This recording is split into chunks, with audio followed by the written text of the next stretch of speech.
আমাদের দেশে একটি কবিতা আছে, যায় যদি যাক প্রাণ, তবুও দিব না আমার মাঠের ধান।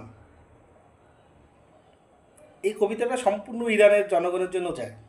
কারণ জাতিসংঘের একটা নিউজ দেখতেছিলাম, ওরা বলতেছে কি যে প্রায় 2 সপ্তাহ হলো আমেরিকা ইসরায়েল ইরানের সাথে যুদ্ধ, কিন্তু সেই পরিমাণ শরণার্থীদের ভিড় তারা দেখতেছে না। অর্থাৎ একটা ইরানের যে যুদ্ধ, যে যে শরণার্থীর যে সংখ্যাটা হওয়া উচিত ছিল পার্শ্ববর্তী দেশগুলো নেই, সেখানে সেই পরিমাণ শরণার্থী ইরানে নেই। যদিও বা ইরানি জনগণের জন্য একটা সুবিধা আছে, তারা বিনা ভিসায় শুধুমাত্র পাসপোর্ট এন্ট্রি করে তুরস্কে 90 দিন পর্যন্ত অবস্থান গ্রহণ করতে পারে।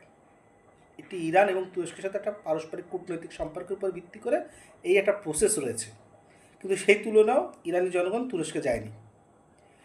মোটামুটি দেখা গেছে প্রায় 14,000 নাগরিক, 11 থেকে 14,000 নাগরিক আফগানিস্তানের নাগরিক, তারা আফগানিস্তানে ফিরে গিয়েছে। আর কিছু সাধারণত র্যান্ডমভাবে যে নাগরিকগুলো বিদেশে যাতায়াত করে তারা সেভাবে যাতায়াত করছে। হ্যাঁ, তবে একটা জিনিস ঘটেছে, সেটা হচ্ছে তেহরান সহ যে বড় বড় যে অঞ্চলগুলো যে মানুষগুলো ছিল তারা নিরাপদে অন্য স্থানে চলে গেছে, কিন্তু তারা শরণার্থী হয়নি বা অন্য দেশের কাছে শরণার্থীর আশ্রয়ও নেয়নি। এটা হচ্ছে পারস্য জাতিদের একটা গর্বের ব্যাপার। এটা থেকে একটা জিনিস প্রমাণ হয়, সেটা হলো ইরানের যে মানুষজন তারা কিন্তু পরিবর্তন চায়। তারা তাদের দেশকে এগিয়ে নেওয়ার জন্য যে পরিবর্তন, যে গণতান্ত্রিক ধারা, সবই তারা চায়।